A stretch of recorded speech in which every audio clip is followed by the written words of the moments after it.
The morning unfolded like any other, calm and bright. Yet a subtle unease tugged at the edges of my mind, a flicker of doubt I brushed aside as nerves. It was a big day, after all.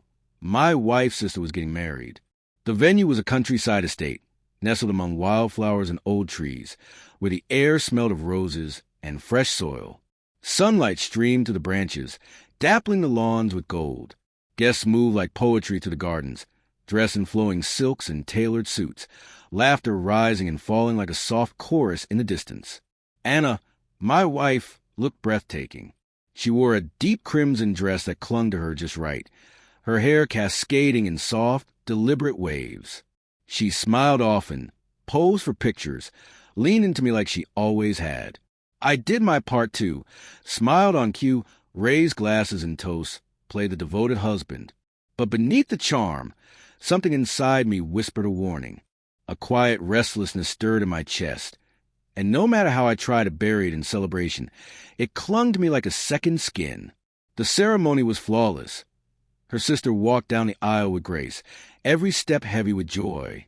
Their vows, soft and trembling, pulled emotion from every corner of the garden. People wept. I clapped. I cheered. And I waited for the unease to fade. It didn't. At the reception, a grand ballroom wrapped in warm candlelight and jazz, everything shimmered with elegance. Tall lilies bent gently over centerpieces. Crystal glasses clinked, and couples swayed on the dance floor. Laughter echoed in every direction. But I felt miles away, standing in the middle of a celebration I couldn't connect with. Anna had begun to drift. It started subtly, checking her phone more often, stepping out for air too frequently, her thumbs moving across the screen like they had somewhere more important to be. I told myself it was just the stress of the day, the pressure of family events. But that restless voice in my chest was growing louder, sharper. Then I saw it. In a quiet corner by the bar, she stood with a man I didn't recognize, tall, confident, too casual. The way he looked at her made my stomach turn. They were too close, their bodies leaning in with familiarity that didn't belong. Her hand brushed the sleeve. They laughed together, soft, effortless. It was the kind of laugh I hadn't heard from her in years. Light, free, unburdened. And suddenly I knew that laugh wasn't mine anymore. The pieces fell together like glass shattering. The late-night phone calls she took in another room, the vague reason she canceled plans, the way her gaze slipped past me even when I held her hand. I wanted March over, to demand answers, to claw truth from her lips, but my legs refused. I just watched. Then he leaned in, and she didn't pull away. Their kiss was brief, but it was enough. Enough to shatter everything. I left without a word. Outside, the night air was sharp and cold, biting into my skin like it was trying to wake me from a dream.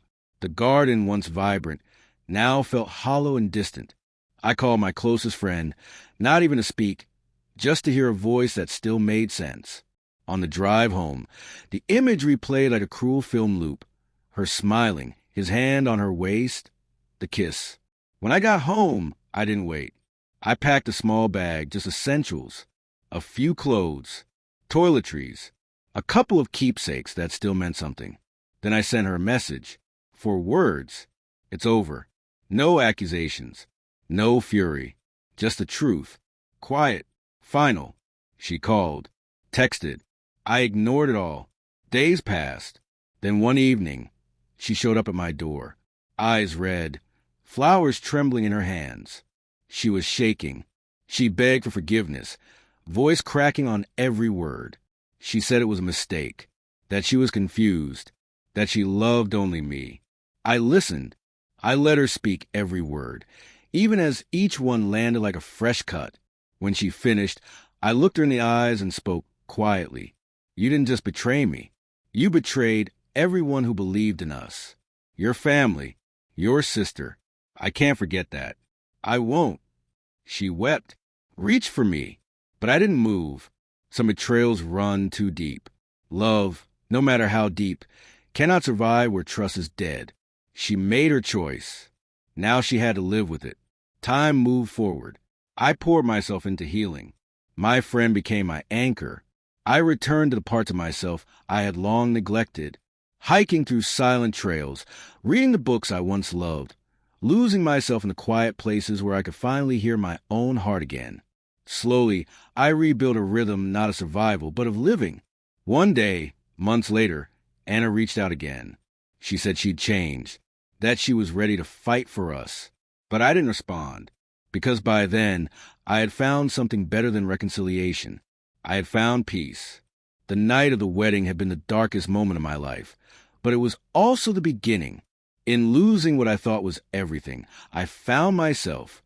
I was hurt, yes, but I wasn't broken, and I was ready to begin again.